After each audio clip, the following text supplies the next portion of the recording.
우리나라 한국 선수들의 금메달 향연으로 종합 2위라는 쾌거를 달성한 하얼빈 동계 아시안게임. 이 대회에서 한국 선수들이 부당한 대우를 받았음에도 불구하고 금메달을 따냈다는 사실을 아시나요? 한국 선수들을 응원하는 좋아요 한번 눌러주시고 여러분의 좋아요 버튼에 힘을 얻어 오늘의 이야기를 시작해 보겠습니다. 안녕하세요. 저는 일본에서 피겨스케이팅을 배우고 있는 사쿠라입니다. 아직 어리지만 언젠가는 올림픽 무대에 서는 것이 꿈입니다. 그래서 매일 열심히 연습하고 있습니다. 처음 피겨를 시작한 건 단순히 예뻐 보여서였습니다. 스케이트를 신고 빙판 위에서 미끄러지는 것이 너무 재미있었거든요. 하지만 시간이 지날수록 피겨는 단순한 놀이가 아닌 정말 어려운 스포츠라는 것을 깨닫게 되었습니다. 점프를 하다가 계속 넘어지고 연습이 끝날 때마다 온몸이 쑤셨지만 그래도 포기할 수 없었습니다. 김연아 선수처럼 멋진 선수가 되고 싶었으니까요. 처음 김연아 선수의 연기를 본 순간을 아직도 잊을 수 없습니다. 얼음 위에서 그녀는 마치 한 마리의 백조처럼 날아올랐습니다. 점프 하나하나가 우아했고 스핀을 할 때는 시간이 멈춘 듯 보였습니다. 연기를 마무리한 뒤 그녀가 환하게 웃을 때 저도 모르게 숨을 죽이고 감탄했던 기억이 납니다. 그날 이후 저는 김연아 선수를 롤모델로 삼고 피겨스케이팅을 더욱 열심히 연습했습니다. 하지만 현실은 생각보다 훨씬 더 힘들었습니다. 점프를 익히기 위해 수십 번, 수백 번을 넘어졌고 온몸에 멍이 드는 건 일상이었습니다. 때때로 내가 과연 이 길을 계속할 수 있을까 하는 고민도 들었습니다. 그럴 때마다 김연아 선수의 인터뷰를 찾아보며 마음을 다잡곤 했습니다. 넘어지고 또 넘어져도 다시 일어나면 됩니다. 그 말을 되새기며 다시 빙판 위에 섰습니다. 하지만 피겨스케이팅 선수가 되려면 생각보다 해야 할 일이 많습니다. 그냥 빙판 위에서 예쁘게 스케이트를 타는 게 다가 아니었습니다. 일본에서는 피겨를 본격적으로 배우려면 유소년 클럽에 들어가는 것이 필수적입니다. 저는 초등학교 저학년 때부터 유소년 클럽에서 훈련을 시작했습니다. 일본에는 피겨를 배우는 어린 선수들이 많기 때문에 어릴 때부터 경쟁이 치열합니다. 클럽에서는 스케이트 기술만 배우는 게 아닙니다. 점프와 스핀 같은 기본 기술은 물론이고 발레와 현대무용도 같이 배웁니다. 피겨는 단순한 스포츠가 아니라 예술적인 요소도 중요하기 때문에 몸의 움직임을 아름답게 만드는 연습도 필수입니다. 그리고 매년 기술 테스트를 통과해야만 상위 대회에 출전할 수 있습니다. 연령별로 기준이 정해져 있어서 그 기준을 충족하지 못하면 다음 단계로 올라갈 수 없습니다. 훈련도 꽤 힘듭니다. 매일 아침 일찍 일어나서 학교에 가기 전 빙상장에서 훈련을 합니다. 학교 수업이 끝나면 다시 스케이트를 신고 저녁까지 연습합니다. 주말에는 보통 하루 종일 훈련하고 방학 때는 전국에서 모인 선수들과 합숙 훈련을 합니다. 그리고 피겨는 비용이 많이 드는 운동입니다. 빙상장 이용료, 코칭비, 의상 제작비, 음악 편집비까지 정말 많은 돈이 필요합니다. 부모님께서 저를 위해 아낌없이 지원해주고 계시지만 가끔은 죄송한 마음이 들 때도 있습니다. 스케이트화만 해도 몇십만 엔이 넘고 성장할 때마다 새 장비를 사야 하니까요. 또 대회 참가비도 만만치 않기 때문에 부담이 클 수밖에 없습니다. 하지만 부모님은 한 번도 힘든 내색을 하지 않으셨습니다. 사쿠라가 행복하다면 엄마 아빠는 괜찮아. 부모님께서는 항상 이렇게 말씀하시며 저를 응원해 주셨습니다. 새벽부터 저를 빙상장까지 데려다 주시고 연습이 끝나면 피곤하실 텐데도 따뜻한 저녁을 준비해 주셨습니다. 부모님께서 저를 위해 이렇게까지 해주시는데 제가 힘들다고 쉽게 포기할 수 있을까요? 그래서 저는 더 열심히 해야겠다고 다짐했습니다. 부모님의 기대에 보답하기 위해서라도 절대로 쉽게 포기하지 않겠다고요. 그렇게 힘든 훈련을 이어가던 중 코치님께서 저를 불렀습니다. 이번에 하얼빈 동계 아시안게임을 견학할 기회가 생겼어. 가보고 싶니? 순간 귀를 의심했습니다. 세계적인 선수들의 경기를 직접 볼 수 있는 기회라니.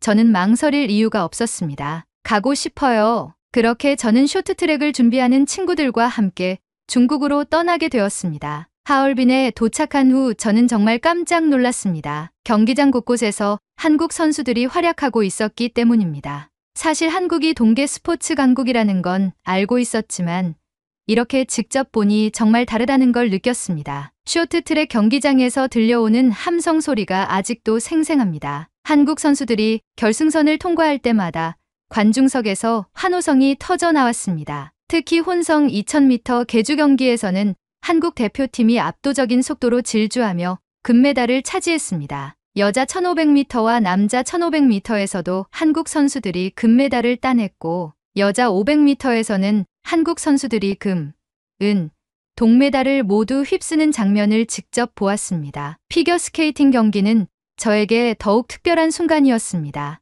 제가 가장 좋아하는 종목이니까요. 한국의 김채연 선수가 프리스케이팅에서 완벽한 연기를 선보이며 금메달을 목에 걸었습니다. 점프 하나하나가 우아했고 빙판 위에서 마치 공기처럼 가볍게 움직이는 모습이 너무 멋졌습니다. 그리고 또 한 명, 차준환 선수의 경기도 잊을 수 없습니다. 한국 남자 피겨 역사상 처음으로 아시안게임 금메달을 따낸 순간 저는 그 자리에 있었습니다. 남자 선수의 연기는 처음 직접 봤는데 차준환 선수의 점프와 스피는 너무 힘이 넘치면서도 깔끔했습니다. 이렇게 한국 선수들이 연이어 금메달을 따내면서 한국은 이번 대회에서 무려 금메달 15개, 은메달 14개, 동메달 13개를 획득하며 종합 2위를 기록했습니다. 저는 한국 선수들의 엄청난 실력과 정신력에 감탄했습니다. 하지만 한국 선수들의 금메달에는 그들이 흘린 땀과 노력 외에도 우리가 몰랐던 수많은 이야기들이 숨겨져 있었습니다. 저와 제 친구들이 보고 경험한 한국 선수들의 금메달에 얽힌 비하인드 스토리를 이제부터 들려드리려고 합니다. 우선 처음으로는 쇼트트랙 훈련장에서 벌어진 일입니다. 하얼빈 동계 아시안게임이 한창 진행되는 동안 저와 친구들은 코치님들의 인솔하에 여러 빙상장을 돌며 훈련과 경기 운영 방식을 견학하고 있었습니다. 우리는 피겨스케이팅뿐만 아니라 쇼트트랙과 아이스하키 같은 종목도 함께 보며 각 나라 선수들이 어떻게 준비하는지 배우고 있었습니다. 그러던 어느 날 쇼트트랙을 준비하는 친구들이 훈련 견학을 다녀온 후 이상한 이야기를 들려주었습니다. 한국 선수들이 연습을 시작하려던 순간 빙상장 관계자가 다가와 갑자기 훈련을 중단하라고 했다는 것이었습니다. 처음에는 그냥 일정 문제라고 생각했습니다. 하지만 친구들의 설명을 듣고 저는 놀랄 수밖에 없었습니다. 빙상장 측에서는 빙상 정비가 필요하다는 이유를 들었다고 했습니다. 그런데 친구들이 직접 본 빙판 상태는 전혀 문제가 없어 보였다고 했습니다. 얼음 위에 살짝 물기가 있는 정도였지만 다른 나라 선수들이 연습할 때는 문제 삼지 않았던 부분이었습니다. 그런데 한국팀 차례가 되자마자 갑자기 정비가 필요하다며 연습을 막은 것이었습니다. 근데 이상한 게 뭔지 알아? 친구의 말투가 점점 낮아지며 비밀을 말하듯 속삭였습니다. 한국팀이 나간 뒤에는 정비도 없이 그대로 다른 나라 선수들이 연습을 계속했대.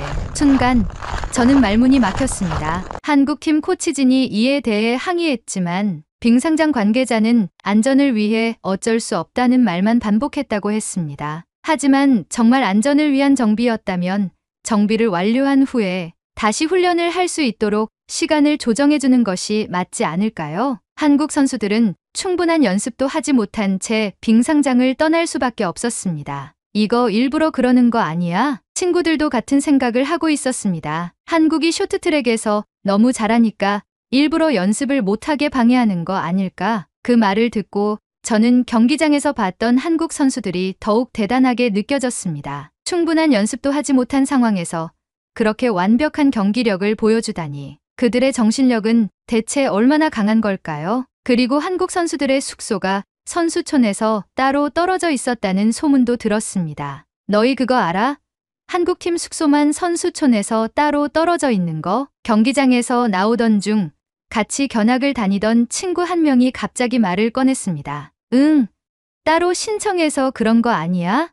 설마 뭔가 특별한 혜택을 받으려고 일부러 그랬나? 아니면 따돌림 같은 거 당하는 거야? 각자 추측이 오갔지만 정답은 아무도 알지 못했습니다. 저는 그 이유가 궁금해졌습니다. 결국 우리는 코치님께 조심스럽게 물어보았습니다. 그러자 코치님께서는 살짝 난감한 표정을 지으시더니 천천히 말씀하셨습니다. 원래 한국 선수들도 다른 나라 선수들이랑 같은 선수촌에 배정됐었어. 그런데 숙소 상태가 너무 열악해서 결국 따로 숙소를 구한 거야. 그 말을 듣자마자 친구들과 저는 깜짝 놀랐습니다. 숙소 상태가 안 좋았다니 얼마나 심했길래 숙소를 옮긴 거예요? 정확히는 나도 들은 이야기지만 기본적인 시설이 너무 낡았고 특히 온수 공급이 원활하지 않아서 선수들이 찬물 샤워를 해야 하는 상황이었다고 하더라. 친구들이 웅성거리기 시작했습니다. 아무리 그래도 선수들이 머무는 곳인데 온수도 제대로 안 나오면 어떻게 해? 그러니까 컨디션 조절이 정말 중요한데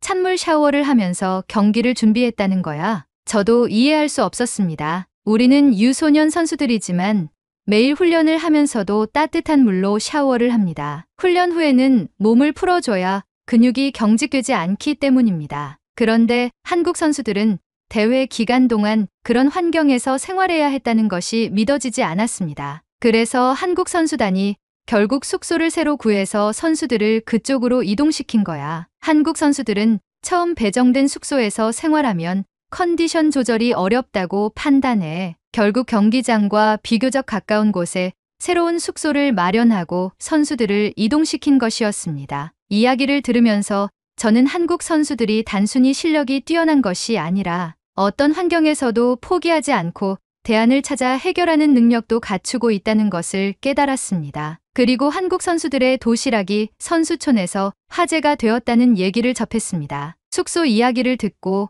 친구들과 이야기를 나누던 중 다른 친구가 흥미로운 소식을 들었다며 우리에게 말을 걸었습니다. 너희 혹시 한국팀 도시락 이야기 들었어? 도시락?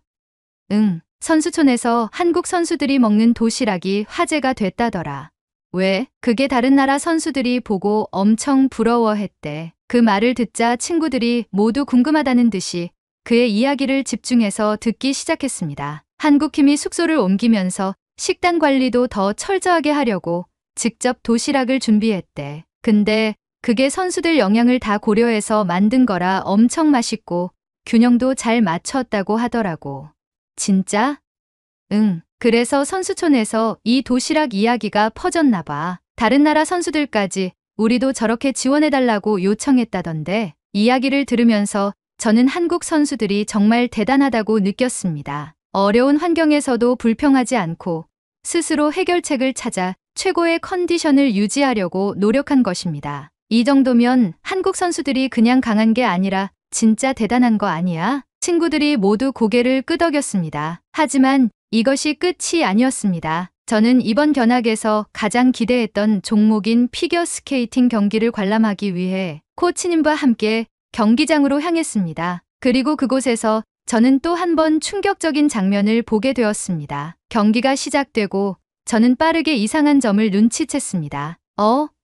분위기가 좀 이상한데? 처음엔 그냥 우연인 줄 알았습니다. 하지만 경기가 계속될수록 확신이 들었습니다. 중국 선수가 등장할 때마다 경기장은 숨을 죽인 듯 조용해졌습니다. 점프를 할 때도, 스텝을 밟을 때도, 스핀을 돌 때도 관객석에서는 작은 소리조차 나지 않았습니다. 그리고 연기를 마친 후에는 엄청난 환호성이 쏟아졌습니다. 그런데 다른 나라 선수들이 등장하자 분위기는 완전히 달라졌습니다. 관중들은 잡담을 하기 시작했고 핸드폰을 만지작거리는 소리가 여기저기서 들렸습니다. 심지어 일부 관객들은 경기 도중 의도적으로 시끄러운 소리를 내기도 했습니다. 뭐야, 이거 일부러 그러는 거 아니야? 그런 생각이 들기 시작한 순간 가장 심한 방해가 벌어졌습니다. 피겨스케이팅에서 점프와 점프 사이의 연결 동작, 즉 브릿지 구간은 연기의 흐름을 결정짓는 중요한 요소입니다. 이 구간에서 관객들은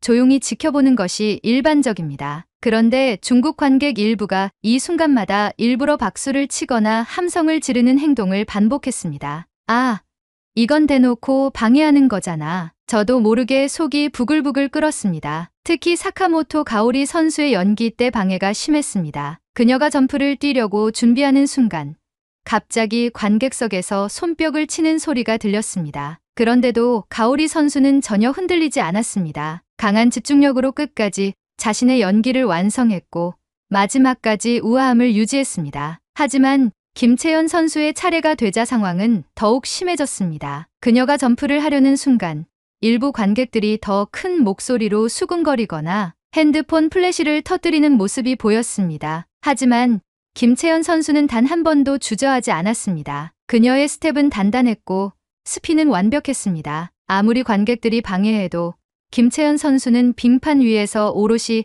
자신의 연기에만 집중하고 있었습니다. 이게 진짜 강한 선수구나. 그 모습을 보며 저는 다시 한번 감탄했습니다. 쇼트 프로그램 1위는 일본 선수, 1위 사카모토 가오리, 2위 김채연. 결과를 보자 일본 응원석에서 큰 환호가 터졌습니다. 저도 기뻤습니다. 우리나라 선수가 1위를 했으니까요. 하지만 마음 한편이 묘했습니다. 김채연 선수의 연기는 너무나도 완벽했거든요. 뭐지?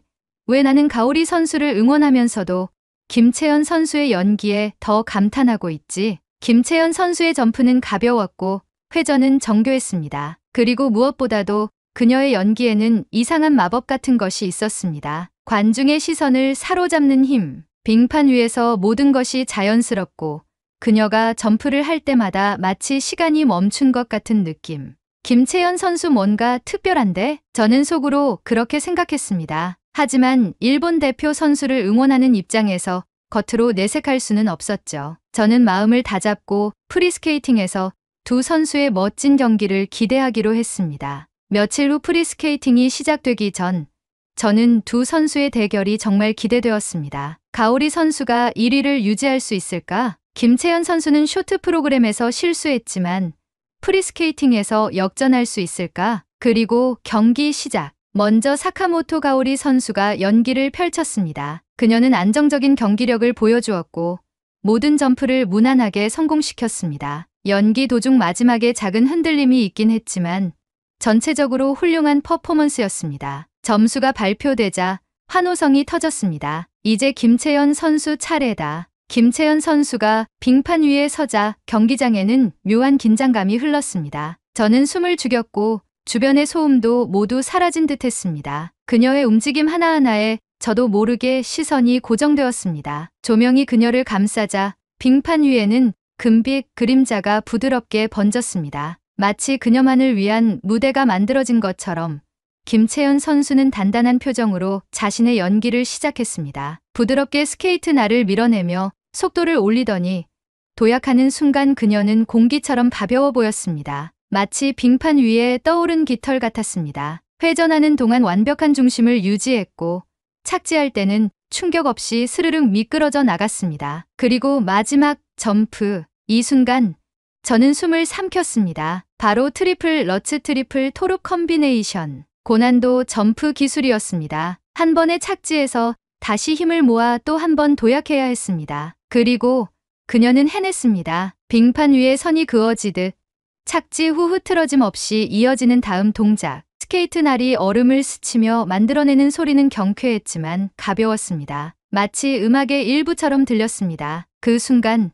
저는 김연아라는 이름을 떠올렸습니다. 제2의 김연아, 이건 그냥 수식어가 아니었어. 그녀의 연기에는 김연아 선수가 보여줬던 그 특유의 감성이 스며 있었습니다. 기술이 뛰어난 것을 넘어서 스케이팅 자체가 하나의 이야기처럼 느껴졌습니다. 한편의 아름다운 시가 빙판 위에서 펼쳐지는 듯했습니다. 스텝 시퀀스가 시작되자 그녀는 빙판 위를 날아다니는 것 같았습니다. 손끝까지 섬세하게 표현되는 감정, 그리고 한치의 흔들림 없는 동작들, 모든 것이 완벽하게 조화를 이루고 있었습니다. 스핀. 그녀의 몸이 중심을 축으로 돌기 시작하더니 점점 속도를 높였습니다. 그리고 마치 시간이 멈춘 듯 마지막 한 바퀴에서 정지한 순간 관중석에서 숨을 들이마시는 소리가 들렸습니다. 연기의 마지막. 그녀는 우아하게 한 손을 들어 올리며 마무리했습니다. 단 몇 초의 정적. 그러나 그 순간이 몇 시간처럼 길게 느껴졌습니다. 그리고 경기장 전체가 터질 듯한 환호성으로 가득 찼습니다. 관중들은 자리에서 일어나 기립박수를 보냈습니다. 저 역시도 손이 아플 정도로 박수를 치고 있었습니다. 점수가 발표되기 전 저는 긴장된 마음으로 결과를 기다렸습니다. 김채연 선수가 프리스케이팅에서 완벽한 연기를 펼치기는 했지만 쇼트 프로그램에서 1위를 차지한 것은 일본의 사카모토 가오리 선수였습니다. 그리고 가오리 선수도 오늘 프리스케이팅에서 실수는 있었지만 안정적인 연기를 보여주었기에 점수 차이를 뒤집기란 쉽지 않을 거라고 생각했습니다. 김채연, 총점 1위, 금메달 확정. 순간 저는 충격을 받아 멍해뒀습니다. 정말 역전해버린 거야? 그렇습니다. 김채연 선수는 완벽한 연기로 가오리 선수를 제치고 금메달을 차지했습니다. 저는 믿기지 않았습니다. 김채연 선수의 연기에 감탄했던 건 사실이었지만 같은 일본 선수인 가오리 선수가 1위를 지키길 바라는 마음도 있었습니다. 그런데 지금 제 가슴은 이상하게 두근거리고 있었습니다. 제가 방금 목격한 것은 단순한 승부가 아니었습니다. 기술과 연기를 넘어 김채연 선수는 빙판 위에서 한 편의 예술을 완성했고 그 결과가 그대로 점수에 반영된 것이었습니다. 환호성 속에서 김채연 선수는 조용히 고개를 숙이며 감정을 누르는 듯 보였습니다. 그 모습이 너무 아름다웠습니다. 김채연 선수 정말 대단하다. 저는 가오리 선수를 응원하고 있었지만 지금 이 순간만큼은 솔직해지고 싶었습니다. 김채연 선수, 당신이 오늘 최고의 선수입니다. 그녀의 연기는 단순히 기술적으로 뛰어난 것을 넘어 빙판 위에서 자신의 존재를 증명하는 하나의 예술이었습니다. 그리고 저는 그 연기를 보고 감탄했을 뿐만 아니라 가슴 깊이 울림을 받았습니다. 경기가 끝난 후 코치님의 지인을 통해 저는 김채연 선수를 직접 만날 기회를 얻었습니다. 그녀를 마주한 순간 저는 꼭 물어보고 싶은 것이 있었습니다. 관중들의 방해에도 어떻게 그렇게 침착하게 연기할 수 있어요? 김채연 선수는 제 질문을 듣고 살짝 미소를 지으며 대답했습니다. 그냥 내가 준비한 것에 집중하면 돼. 빙판 위에서는 오직 나 자신만 믿고 가는 것이 중요하거든. 그 말을 듣는 순간 저는 마치 머리를 한 대 맞은 듯한 기분이 들었습니다. 그렇구나. 결국 중요한 것은 다른 사람이 나를 어떻게 대하는지가 아니라 내가 내 길을 어떻게 가느냐였습니다. 방해가 있든 힘든 상황이 있든 중요한 것은 나 자신이 어디를 바라보고 있는지라는 것을요. 저는 마지막으로 용기를 내어 김채연 선수에게 말했습니다. 저도 언젠가 아이스링크에서 만나고 싶어요. 그러자 김채연 선수는 환한 미소를 지으며 고개를 끄덕였습니다. 꼭 만나자. 그녀가 돌아가는 모습을 바라보며 저는 가슴이 두근거렸습니다. 나는 앞으로 어떻게 해야 할까? 하지만 이제는 답을 알 것 같았습니다. 환경이 어떻든 방해가 있든 나는 내가 준비한 것에 집중할 거야. 빙판 위에서 오직 제 자신만을 믿고 더 나은 선수가 되기 위해 노력할 것입니다. 그리고 언젠가 김채연 선수와 같은 무대에서 다시 만나기를 간절히 꿈꾸게 되었습니다. 하얼빈 동계 아시안게임을 통해 저는 단순히 경기 운영 방식이나 기술적인 부분을 배우러 왔지만 결국 가장 큰 가르침을 얻은 것은 빙판 위에서 버티는 법, 그리고 진정한 선수로서의 태도였습니다. 한국 선수들은 대회 내내 여러 가지 어려움 속에서도 흔들리지 않고 자신의 길을 걸어갔습니다. 쇼트트랙 훈련을 방해받고 선수촌의 열악한 환경 속에서도 컨디션을 유지하기 위해 최선을 다했으며 경기장에서는 관중들의 노골적인 방해 속에서도 묵묵히 자신이 준비한 것을 보여주었습니다. 그들의 모습을 보며 저는 깨달았습니다. 진정한 챔피언이란 실력만 뛰어난 것이 아니라 어떤 상황에서도 자신을 지켜낼 수 있는 사람이다. 오늘의 사연은 여기까지입니다. 하얼빈 동계 아시안게임에 출전한 모든 한국 선수들 정말 자랑스럽습니다. 2025년 한국 선수들을 응원하신다면 좋아요 한 번씩 부탁드리겠습니다. 그리고 여러분의 댓글은 제게 큰 힘이 됩니다. 다음엔 더 좋은 사연으로 여러분을 찾아뵙겠습니다. 시청해주셔서 감사합니다. 미국의 한 건물 앞 수많은 여성들이 같은 옷차림으로 누군가를 기다립니다. 추운 겨울날에도 꿋꿋이 서서 기다리는 모습이 안쓰럽기까지 한데요. 그중 한 한국인 여성이 주변을 두리번거리며 미소 짓습니다. 도대체 이 건물 앞에서는 무슨 일이 있었던 것일까요? 바로 지금 사연을 들어보겠습니다. 안녕하세요. 저는 뉴욕 그레이트넥에서 두 아이를 키우고 있는 엄마 레베카 밀러입니다. 이 글을 쓰는 지금도 그때의 일이 생생히 떠오릅니다. 단순한 유행이라고 생각했던 것이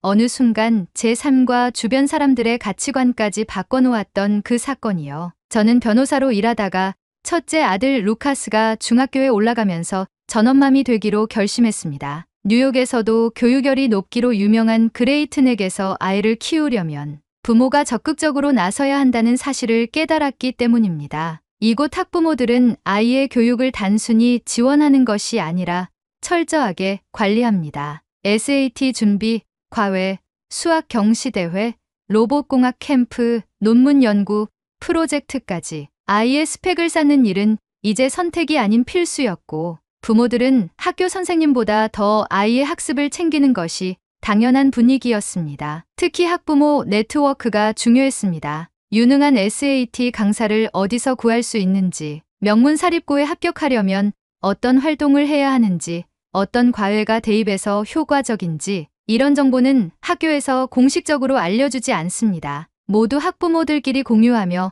아름아름 얻어내야 하는 정보였습니다. 그래서 저도 자연스럽게 학부모 모임에 참석하고 학원 앞에서 다른 엄마들과 어울리며 정보를 교환하게 되었습니다. 그런데 학원 앞에서 기다리면서 이상한 점을 발견했습니다. 학원 앞에서 기다리는 한국 엄마들. 그레이트넥의 겨울은 유난히 춥습니다. 영하로 떨어지는 것은 기본이고 바람이 세게 불면 체감 온도는 훨씬 낮아집니다. 학원 앞에서 기다리는 동안 부모들은 대부분 차 안에서 시간을 보냅니다. 하지만 몇몇 학부모들, 특히 한국인 엄마들은 학원 앞에서 직접 기다리고 있었습니다. 처음엔 신기했습니다. 뉴욕에서는 보통 학원에 아이를 내려주고 끝날 시간이 되면 다시 데리러 오는 것이 일반적이기 때문입니다. 그런데 그들은 아이들이 학원에서 공부하는 동안 학원 앞에서 기다리며 심지어 학원 관계자들과 대화를 나누기도 했습니다. 궁금증이 생긴 저는 학원 앞에서 자주 보이는 한 학부모에게 다가갔습니다. 제 아들 루카스와 같은 학원을 다니는 친구 어머니 김지혜 씨였습니다. 그녀는 한국에서 이민 온 지 몇 년 되지 않았고 늘 세련되고 단정한 스타일을 유지하는 분이었습니다. 그날도 그녀는 검은색 롱패딩을 입고 학원 앞에서 기다리고 있었습니다. 지혜 씨, 안 추워요? 보통 다른 부모들은 차 안에서 기다리던데요. 그녀는 웃으며 고개를 저었습니다. 괜찮아요. 한국에서는 학원 앞에서 기다리는 게 흔한 일이거든요. 그 말을 듣고 저는 깜짝 놀랐습니다. 한국에서는 부모들이 학원 앞에서 기다린다고요? 네, 대치동에서는 거의 기본이에요. 대치동이요?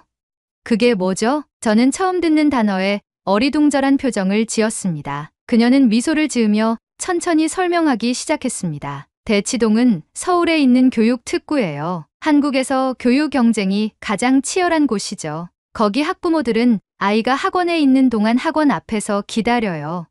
왜요? 아이들이 학원에서 나왔을 때 바로 필요한 걸 지원해 주기 위해서요. 그 말을 듣고 저는 놀라움을 감출 수 없었습니다. 한국 학부모들은 단순히 아이를 데리러 오는 것이 아니라 학원 앞에서 기다리면서 아이가 끝나자마자 바로 학습을 도와주는 역할까지 하고 있었습니다. 김지혜 씨는 말을 이어갔습니다. 예를 들면 아이가 학원에서 배운 내용을 바로 복습할 수 있도록 필기 내용을 정리해 준다든지 다음 수업을 준비할 수 있도록 책을 건네준다든지 해요. 학원 수업이 끝나면 바로 과외를 가거나 도서관에서 복습을 해야 하니까요. 저는 순간 충격을 받았습니다. 그동안 저는 루카스가 학원에서 알아서 공부하고 알아서 준비해야 한다고 생각했습니다. 하지만 한국 부모들은 아이들의 학습을 철저하게 관리하고 즉각적인 서포트를 제공하는 것이 기본이었습니다. 그런데 더욱 놀라운 사실이 있었습니다. 그럼 대치동에서는 모든 부모들이 이렇게 학원 앞에서 기다리는 거예요? 김지혜 씨는 고개를 끄덕이며 말을 이었습니다. 네, 그래서 겨울이 되면 학원 앞은 롱패딩을 입은 학부모들로 가득 차요. 그제야 저는 그녀가 늘 검은색 롱패딩을 입고 있었던 이유를 알 것 같았습니다. 그리고 문득 학원 앞을 둘러보니 그레이트넥에서도 롱패딩을 입고 서 있는 한국인 엄마들이 점점 늘어나고 있었습니다. 그때까지만 해도 저는 그저 따뜻한 패딩을 입었을 뿐이라고 생각했습니다. 하지만 그 결정이 어떤 결과를 가져올지 저는 전혀 예상하지 못했습니다. 김지혜 씨와 대화를 나눈 후 저는 머릿속이 복잡해졌습니다. 아이들이 학원에서 나오자마자 바로 학습을 도와준다고? 솔직히 저는 처음엔 이해가 되지 않았습니다. 미국에서는 아이들을 학원에 보내면 공부는 아이가 스스로 하는 것이라는 인식이 강합니다. 부모는 지원하는 역할일 뿐 학습을 직접 챙기거나 개입하는 것은 과보호로 여겨지기 때문입니다. 하지만 김지혜 씨의 설명을 듣고 보니 한국에서는 학원에서 배운 내용을 최대한 효율적으로 활용할 수 있도록 부모가 적극적으로 도와주는 것이 기본적인 문화였습니다. 저는 집으로 돌아온 후에도 이 생각을 떨칠 수 없었습니다. 나도 루카스를 좀 더 적극적으로 서포트해야 하는 게 아닐까. 그리고 며칠 후 저는 결심했습니다. 그날 저녁 저는 한국 엄마들처럼 학원 앞에서 루카스를 기다려보기로 했습니다. 날씨는 영하로 떨어졌고 차 안에 앉아있고 싶은 마음이 굴뚝 같았지만 저는 김지혜 씨가 했던 말을 떠올리며 루카스를 기다렸습니다. 학원 앞에는 이미 몇 명의 한국인 엄마들이 서 있었습니다. 그들은 두꺼운 롱패딩을 입고 있었고 손에는 노트와 펜이 들려 있었습니다. 아이들이 학원에서 나오면 바로 오늘 배운 내용을 정리해주거나 복습할 내용을 체크해주는 모습이었습니다. 저는 조심스럽게 김지혜 씨에게 다가갔습니다. 지혜 씨, 저도 한번 이렇게 해보려고요. 방법 좀 알려줄 수 있어요? 김지혜 씨는 놀란 듯 저를 바라보더니 미소를 지으며 고개를 끄덕였습니다. 좋아요. 처음에는 어색할 수 있지만 금방 익숙해질 거예요. 그날 저는 김지혜 씨를 따라하며 학원 앞에서 기다렸습니다. 울코트를 입고 목도리와 장갑까지 했는데도 불구하고 추위는 제 몸을 에워쌌습니다. 한국인 엄마들이 왜 롱패딩을 입는지 절실히 깨달은 순간이었죠. 그렇게 추위와 사투를 하던 중 루카스가 학원에서 나왔습니다. 저는 그에게 다가가 조심스럽게 말했습니다. 루카스, 오늘 배운 내용 중 어려웠던 거 있어?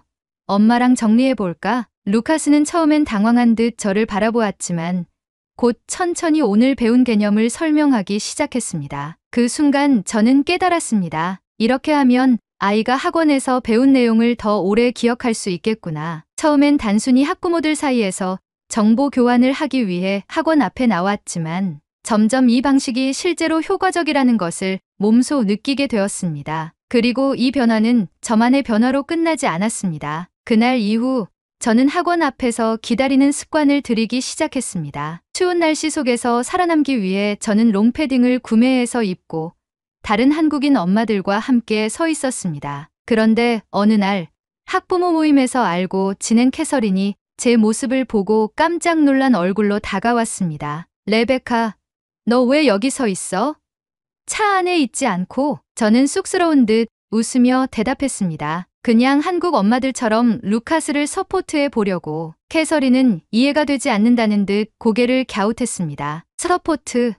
어떻게? 아이들이 학원에서 배운 걸 바로 복습할 수 있도록 돕는 거야. 학원에서 나오자마자 오늘 배운 내용을 정리해주면 기억에 오래 남는다고 하더라고. 캐서린은 흥미롭다는 듯 제 말을 들었습니다. 그리고 며칠 후 그녀 역시 학원 앞에서 기다리기 시작했습니다. 그렇게 미국 학부모들 사이에서도 한국식 학원 서포트 방식이 조금씩 퍼져가기 시작했습니다. 시간이 지나면서 학원 앞에서 기다리는 미국 학부모들이 점점 늘어나기 시작했습니다. 처음에는 몇몇 엄마들만 관심을 보였지만 어느새 많은 부모들이 아이들이 학원에서 나오자마자 복습을 돕는 시스템을 따라하기 시작했습니다. 그리고 자연스럽게 모두가 롱패딩을 입고 학원 앞에서 기다리는 모습이 흔해졌습니다. 한파가 몰아치는 날에도 학부모들은 롱패딩을 입고 학원 앞에 서 있었습니다. 그들은 아이들에게 따뜻한 음료를 건네고 노트를 펴서 오늘 어떤 부분이 어려웠어? 라고 물었습니다. 저는 이 모습을 보며 묘한 기분이 들었습니다. 처음에는 한국 엄마들만 하던 일이었는데 이제는 그레이트넥의 엄마들도 점점 이 문화를 받아들이고 있었습니다. 그레이트넥 학부모들 사이에서 한국식 학원 서포트 방식이 유행처럼 번지고 있었습니다. 아이들이 학원에서 배운 내용을 바로 복습하면 확실히 기억을 더 잘하는 것 같아. 우리도 학원 앞에서 기다리면서 바로 정리해주는 게 좋겠어. 학부모들끼리의 대화 주제도 바뀌기 시작했습니다. 어떤 학원이 좋은지, 어떤 과외가 효과적인지 묻던 대화가 서포트를 더 효율적으로 하는 방법에 집중되기 시작한 것입니다. 그리고 자연스럽게 이 문화를 받아들이는 부모들이 점점 늘어났습니다. 저도 어느새 롱패딩을 입고 학원 앞에서 루카스를 기다리는 것이 습관이 되어 있었습니다. 손에는 작은 노트를 들고 있었고 루카스가 학원에서 나오는 즉시 그날 배운 내용을 확인하고 정리해주는 것이 당연한 일이 되었습니다. 그러던 어느 날 저는 이상한 점을 느끼기 시작했습니다. 처음에는 단순히 아이들을 더 잘 서포트하기 위한 문화였지만 분위기가 점점 달라지고 있었습니다. 어느 날 학부모 모임에서 캐서린이 저에게 말을 걸었습니다. 레베카, 몽클레어 롱패딩 입었네? 어디서 산 거야? 응, 그냥 따뜻해서 입고 나온 건데 요즘 학원 앞에 오래 서 있다 보니까. 캐서린은 고개를 끄덕이며 주위를 둘러보더니 조용히 속삭이듯 말했습니다. 요즘 다들 명품 패딩 입더라. 처음에는 그냥 아무 패딩이나 입었는데 이제는 브랜드도 신경 쓰는 분위기야. 그 말을 듣고 저는 학원 앞을 둘러보았습니다. 정말로 대부분의 학부모들이 롱패딩을 입고 있었고 그 패딩들의 브랜드가 눈에 띄게 명품 브랜드로 바뀌어 있었습니다. 몇 달 전까지만 해도 실용성을 위해 롱패딩을 입던 모습이었지만 이제는 누가 더 좋은 패딩을 입고 있느냐가 하나의 기준이 되고 있는 듯한 느낌이 들었습니다. 학부모들 사이에서 이런 대화가 오가기 시작했습니다. 올해는 몽클레어가 대세래. 대치동에서는 요즘 무슨 어클이 유행이라던데 우리도 그런 거 입어야 하나? 한국 엄마들은 롱패딩도 매년 새 걸로 바꾼다던데 우리도 그렇게 해야 할까? 저는 이 대화를 듣고 처음으로 이상한 기류를 감지했습니다. 분명 처음에는 단순히 아이들을 서포트하기 위해 학원 앞에서 기다리는 문화였는데 어느새 누가 더 교육에 열정적인 부모인가를 보여주는 경쟁의 장이 되어버리고 있었습니다. 저는 예상치 못한 학부모들의 변화에 당황했습니다. 단순히 따뜻하기 위해 입은 롱패딩인데 마치 브랜드를 과시하기 위해 입은 사람처럼 되어버린 기분이었습니다. 그리고 이 변화는 점점 더 뚜렷해졌습니다. 몇 주 후 저는 학원 앞에서 김지혜 씨를 다시 만났습니다. 그녀는 여전히 익숙한 검은색 롱패딩을 입고 있었고 제게 다가와 웃으며 말을 건넸습니다. 레베카, 잘 지냈어요? 네. 지혜도 잘 지냈죠? 오랜만에 만난 김지혜 씨는 주변을 둘러보더니 한숨을 쉬며 고개를 절레절레 저었습니다. 이 모습 마치 한국의 대치동 같은데요. 그녀의 말에 저는 순간 멍해졌습니다. 대치동 같다고요? 네. 대치동에서도 처음에는 학부모들이 아이들 서포트를 위해 학원 앞에서 기다리기 시작했죠. 그런데 나중에는 그게 학부모들 간에 보이지 않는 경쟁이 되어버렸거든요. 그녀는 잠시 저를 바라보다가 말을 이었습니다. 처음에는 정말 순수한 목적에서 시작되지만 시간이 지나면 어떤 부모가 더 우월한 입장에서 아이들의 교육에 열정적인가를 보여주려는 경쟁으로 변해요. 결국 아이들을 돕기 위한 게 아니라 학부모들끼리 서로를 의식하는 일이 되어버리는 거죠. 그 말을 듣고 저는 순간 머리가 복잡해졌습니다. 저는 처음에 아이를 더 잘 서포트하기 위해 학원 앞에서 기다리기 시작했습니다. 그러나 지금은 정말 교육을 위한 행동을 하고 있는 걸까? 김지혜 씨의 말이 계속 머릿속에서 맴돌았습니다. 그날 이후 저는 다시 한번 학원 앞의 분위기를 유심히 살펴보았습니다. 명품 롱패딩을 입은 학부모들, 서로 자연스럽게 브랜드를 확인하는 눈빛, 어떤 패딩을 입느냐가 아이를 서포트하는 부모로서의 열정을 증명하는 듯한 분위기. 어느 날 학부모들끼리 이런 대화를 나누는 소리를 들었습니다. 우리만 롱패딩 안 입으면 좀 뒤처지는 것처럼 보이지 않을까? 학부모 모임에서도 다들 명품 패딩 입고 오더라. 그제야 저는 깨달았습니다. 이제 이곳 뉴욕 그레이트넥에서도 대치동에서 벌어지는 학부모 경쟁의 모습이 재현되고 있다는 것을요. 저는 롱패딩을 내려다보며 생각했습니다. 나는 무엇을 위해 이러고 있는 걸까? 김지혜 씨는 저를 조용히 바라보다가 마지막으로 한마디를 남겼습니다. 레베카, 아이들을 위해 시작한 일이었잖아요. 하지만 지금 진짜 중요한 게 뭐였는지 잊고 있는 건 아닐까요? 김지혜 씨의 말을 듣고 난 후 저는 집으로 돌아와 거울 앞에 섰습니다. 나는 무엇을 위해 이러고 있는 걸까? 거울 속에 저는 몽클레어 롱패딩을 입고 있었습니다. 고급스러운 패딩, 세련된 디자인, 그리고 그 패딩을 둘러싼 수많은 학부모들의 시선이 떠올랐습니다. 처음에는 단순히 아이를 더 잘 서포트하고 싶어서 학원 앞에서 기다리기 시작했습니다. 그런데 어느새 저는 다른 엄마들이 입는 패딩 브랜드를 신경 쓰고 있었고 나도 모르게 학부모들 사이에서 눈에 띄지 않는 것을 경계하는 사람이 되어 있었습니다. 처음 학원 앞에서 서 있었을 때와는 달리 이제는 패딩 브랜드에 따라 학부모들 사이에서 보이지 않는 구분이 생기고 있다는 사실을 깨닫고 있었습니다. 그제야 저는 깊이 깨달았습니다. 이건 내가 원했던 모습이 아니야. 그날 밤 저는 오랜만에 루카스와 제대로 된 대화를 나누었습니다. 루카스, 학원에서 엄마가 기다리고 있는 거 내가 보기엔 어때? 루카스는 잠시 생각하더니 조심스럽게 말했습니다. 처음엔 좀 어색했는데 사실 나쁘진 않았어. 학원 끝나고 바로 복습할 수 있어서 좋았고. 저는 고개를 끄덕였습니다. 그렇구나. 그런데 요즘 엄마가 좀 이상해진 것 같진 않아? 루카스는 멈칫하더니 고개를 갸웃했습니다. 이상해진다고? 무슨 뜻이야? 저는 한숨을 쉬며 몽클레어 패딩에 소매를 쓰다듬었습니다. 처음엔 엄마가 널 돕고 싶어서 학원 앞에서 기다리기 시작했어. 그런데 점점 다른 엄마들이 뭘 입는지 어떻게 행동하는지를 신경 쓰게 됐던 것 같아. 루카스는 그제야 이해한 듯 웃으며 말했습니다. 엄마, 그거 알아? 사실 학원 다니는 애들은 엄마들이 뭘 입고 있는지 신경도 안 써. 저는 순간 멍해졌습니다. 그래?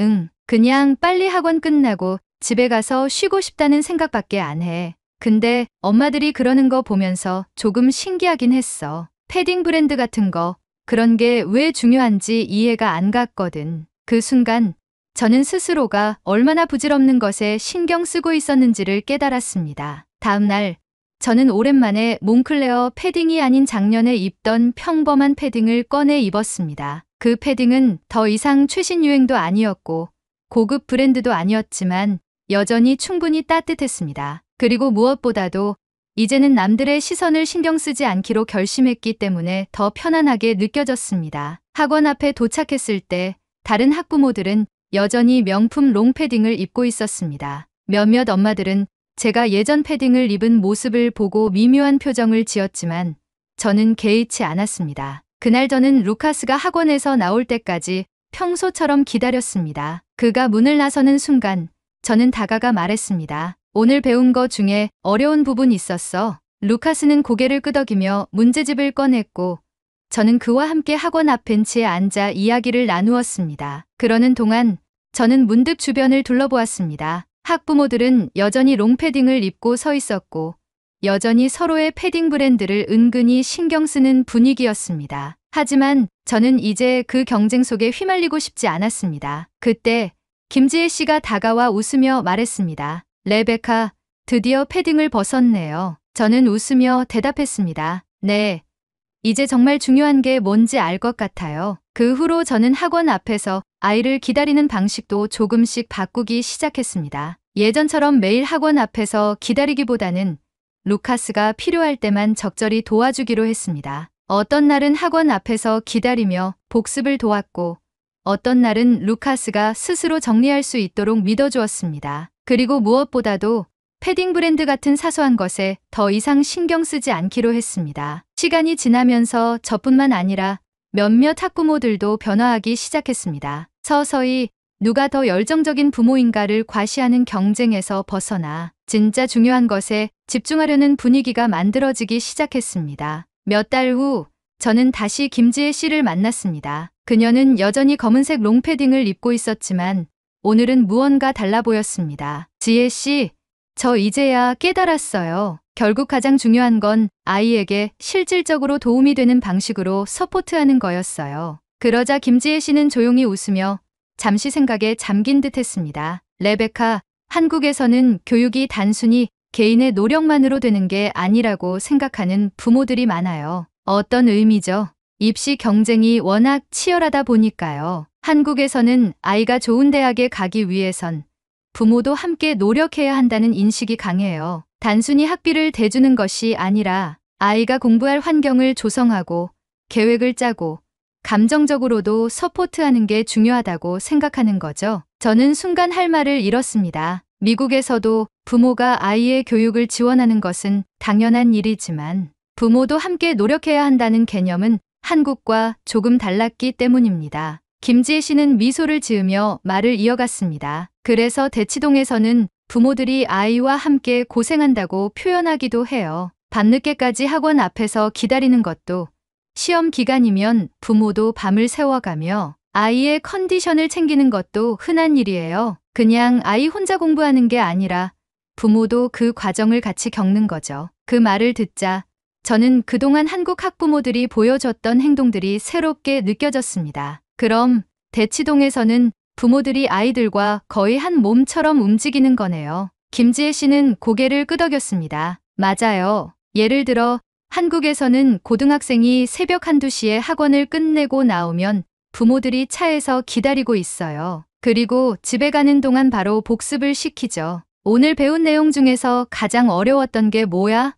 이렇게요. 저는 놀란 표정으로 그녀를 바라보았습니다. 미국에서는 그렇게까지 하는 부모는 거의 없어요. 여기서는 결국 아이 스스로 해야 한다는 인식이 강하니까요. 그렇죠. 한국에서도 당연히 아이 스스로 공부해야 한다고 생각해요. 하지만 부모가 곁에서 서포트하면 더 좋은 결과를 낼 수 있다고 믿는 거예요. 그리고 그렇게라도 하지 않으면 남들보다 뒤처진다고 생각하는 부모들도 많아요. 남들보다 뒤처진다고요?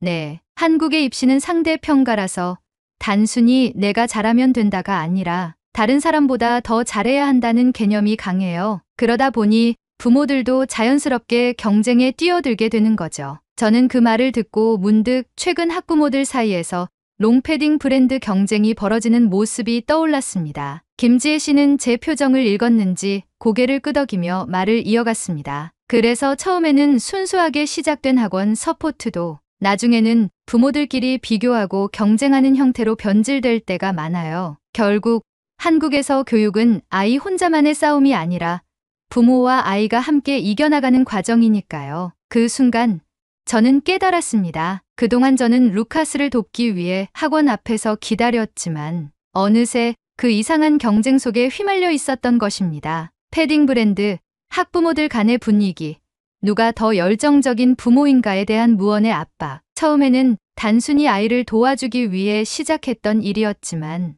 어느새 저도 남들이 하는 방식에 맞춰 따라가는 것이 당연하게 느껴지고 있었습니다. 저는 다시 한번 김지혜 씨를 바라보았습니다. 그럼 지혜 씨는 어떻게 생각하세요?